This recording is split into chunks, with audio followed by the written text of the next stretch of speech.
So hello everyone, welcome back to my channel bio hub है मनु सिंघानिया। तो बच्चा party, आज हम लोग देखने वाले हैं class 12th Bihar board biology important subjectives question. जो बोर्ड एग्जाम में जो पूछे जाने वाले जो क्वेश्चंस हैं वही क्वेश्चंस को आज क्या करेंगे, हम लोग देखेंगे और समझेंगे। ठीक है, तो चलिए। तो जो बच्चे चैनल पे पहली बार आए हैं तो चैनल को सब्सक्राइब कर दें और बेल आइकन प्रेस कर दें कि वीडियो का सभी नोटिफिकेशन सबसे पहले आपके पास पहुंचे। ठीक है, और वीडियो को ज़्यादा से ज़्यादा शेयर कीजिए कि ज़्यादा से ज़्यादा बच्चे इसका क्या करें, लाभ उठा सके, क्योंकि अब समय है जो बहुत नज़दीक आ रहा है एग्ज़ाम का। तो आप लोग है जो अच्छे से तैयारी करते रहें। ठीक है, चलिए तो हम लोग देखते हैं क्वेश्चन नंबर फर्स्ट की ओर। फर्स्ट नंबर क्वेश्चन में आपसे पूछा गया क्या, जो ध्यान दीजिए। फर्स्ट नंबर क्वेश्चन बहुत अच्छा है। इसमें आपसे पूछा गया है बायोलॉजी में जो क्वेश्चन है कि व्हाट आर एलर्जी। एलर्जी के बारे में पूछ रहा है कि एलर्जी क्या है, और describe it's symptom in brief, मतलब वर्ण संक्षेप में जो इसके लक्षण हैं उसके बारे में क्या कीजिए, बतलाइए। ठीक है, डिस्क्राइब कीजिए। चलिए तो इसका आंसर देखिए क्या लिखा गया है कि एलर्जी इज ए एक्सर्टेड और hypersensitive reaction of the कहाँ immune systems to certain antigens present in the environment called, उसे हम क्या कहते हैं, इन एलर्जी कहते हैं। जैसे एलर्जी में मेनली क्या होता है कि एलर्जी के समय जो समान इसमें जो लक्षण होते हैं, और ये एलर्जी क्या होता है वो समझिए। तो देखिए इसमें क्या, एलर्जी की जो समस्या तब होती है जब शरीर शरीर किसी बाहरी चीज के खिलाफ प्रतिक्रिया करता है, वही जो क्या है, हाइपर सेंसिटिव रिएक्शंस प्रतिक्रिया करता है। तो एलर्जी सबको अलग अलग चीज़ों से ऐसे हो सकती है। ठीक है, मेनली तो इसमें है जो एलर्जी क्या, जो immune system to certain antigen present in the environment called allergy, उसे हम क्या कहते हैं, एलर्जी। फिर आईजीएफ क्या है, तो IGF is produce in response of allergens. क्या ये जो आईजीएफ है जो क्या प्रोड्यूस करता है, तो रिस्पॉन्स टू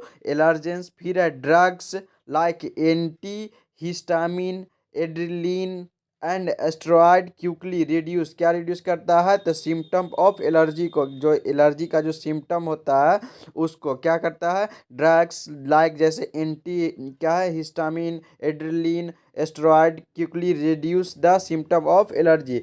देखिए, और इसमें हम आपको समझा रहे हैं कि हिंदी में। देखिए एलर्जी जो होता है जो क्या है, सबसे उसमें सामान्य लक्षण क्या होते हैं कि जो त्वचा पर जैसे दाने या फुंसी होना, या मुंह पर सूजन आ जाना, या गले में खराश या सर्दी वगैरह, ये सब लक्षण दिखते हैं, जो वो सिम्टम है, जो क्या है, कॉमन सिम्टम है ये सब, क्या चीज़, एलर्जी का।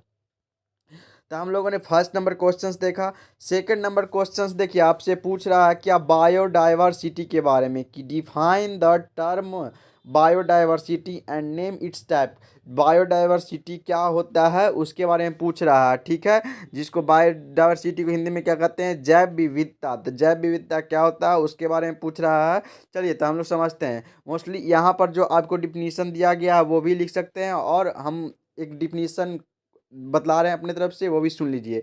देखिए, biodiversity brings together the different species and from क्या है, फॉर्म ऑफ लाइफ, जैसे एनिमल्स, प्लांट्स, इन क्या है, एंटोमोलॉजिकल्स एंड अदर्स आर देयर क्या है, variability that is say that dynamic of evolution in their ecosystem.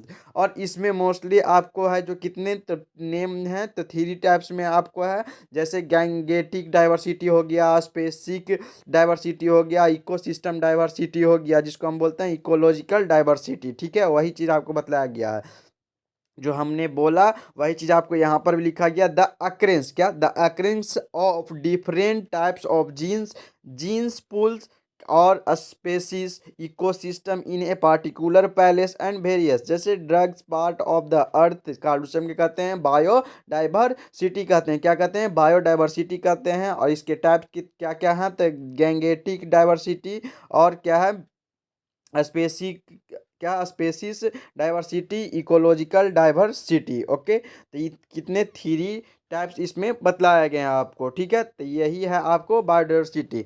अब इसको हिंदी में थोड़ा समझ लीजिए। जैव विविधता क्या है, अब परिभाषा इसमें है जो आपको जो किसे कहते हैं वो बतलाना है, कि डिफाइन करिए बायोडाइवर्सिटी के बारे में।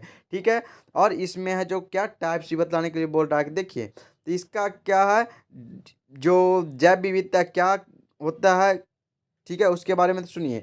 तो पृथ्वी के विभिन्न आवासों में तरह तरह के पादप व जंतु जातियों की उपस्थिति को क्या कहते हैं? जैव विविधता कहते हैं। क्या कहते हैं? जैव विविधता कहते हैं। ओके, चलिए आगे बढ़ते हैं, देखते हैं क्वेश्चन नंबर 3 की ओर। 3 नंबर क्वेश्चन आप ध्यान से देखिए।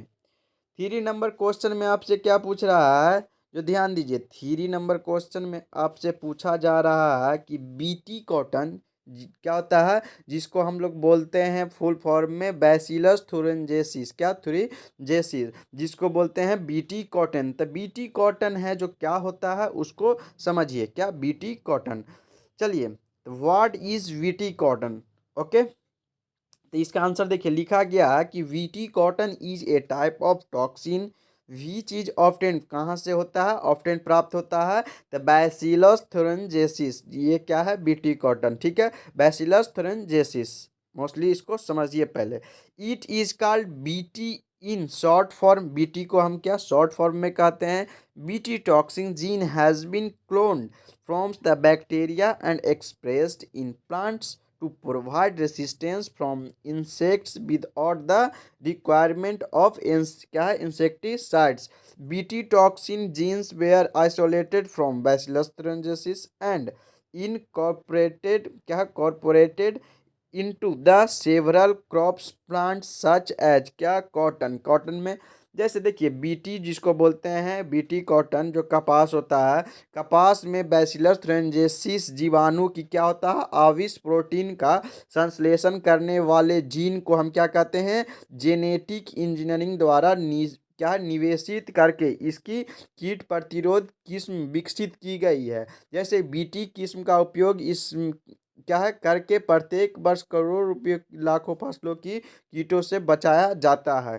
और इसमें जो बीटी कॉटन आपका है, जो मोस्टली क्या, जो बैसिलस थुरिंजेसिस जिसको हम कहते हैं, ठीक है, क्या कहते हैं? Bacillus thuringiensis. क्या उसका फुल फॉर्म? बैसिलस थुरिंजेसिस। ओके, तो हम लोगों ने बीटी कॉटन समझा। आप इतना लिख दीजिएगा, आपको 5 नंबर का अगर क्वेश्चन पूछा जाएगा तो 5 नंबर क्वेश्चन का आंसर आप लिखिएगा तो मिल जाएगा 5 नंबर। ओके, चलिए अब आगे बढ़ते हैं, देखते हैं क्वेश्चन नंबर 4 की ओर। 4 नंबर क्वेश्चन आप ध्यान दीजिए।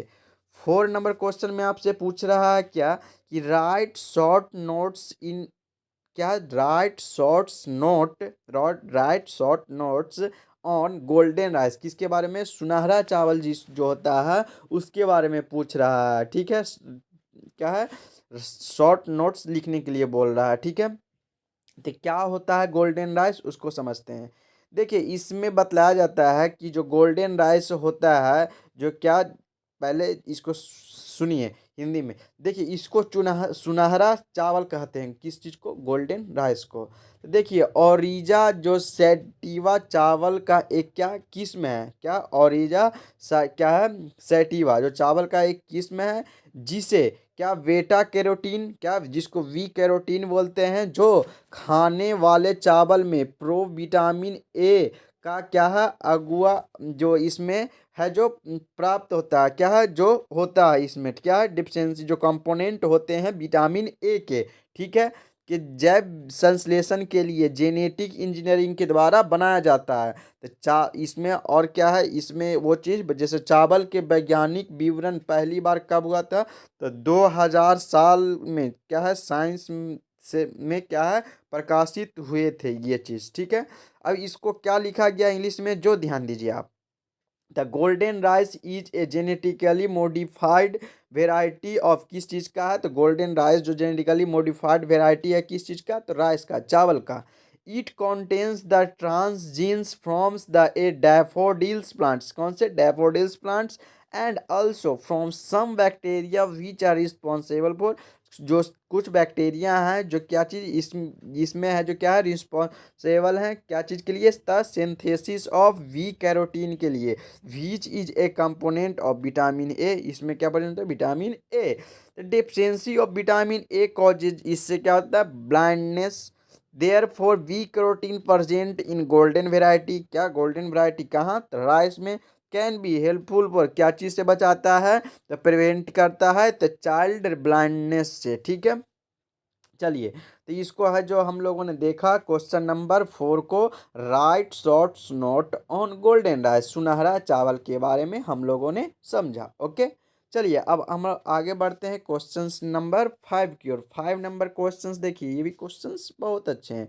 आपसे पूछा गया है क्या चीज़ के बारे में, राइट ऑन कंट्रोल ऑफ, जैसे क्या चीज़ से हम लोग क्या कर सकते हैं, कंट्रोल कर सकते हैं, किस चीज़ को, तो साउंड पॉल्यूशन को। ठीक है, साउंड पॉल्यूशन को कैसे हम लोग क्या कर सकते हैं, कंट्रोल कर सकते हैं, उसके बारे में लिखना है।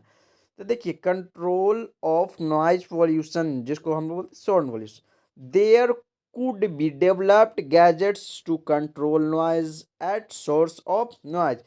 जैसे बहुत सारे ऐसे गैजेट्स हैं जिससे मतलब कंट्रोल किया जा सकता है नॉइज पॉल्यूशन को, जो सोर्स है क्या चीज़, नॉइज का, उस उसके। ठीक है, फिर है industrial unit should A established way from high density populated area में। फिर loud speaker should be band, जो लाउड स्पीकर जो बजाते हैं, जो बहुत ज़्यादा आवाज में, जो आप लोग भी अपने इर्द गिर्द देखते होंगे, शादी हो चाहे पार्टी में, जो डीजे जिसको बोलते हैं, उसका है जो आवाज़, तो लाउड स्पीकर को है जो क्या कर देना चाहिए, बैंड कर देना चाहिए। ठीक है, फिर sound absorb should be use. ठीक है, फिर इसमें दिया गया कि for control of sound pollutions the law should be enforce, क्या इफेक्टिवली। इसमें मोस्टली आप समझिए, अगर इसमें आप 2 लिख दें, 4 लिख दें, जितना भी लिख दें आप अपने अनुसार, तो उसमें है जो कैसे कंट्रोल किया जा सकता है, आपको नंबर मिल जाएंगे।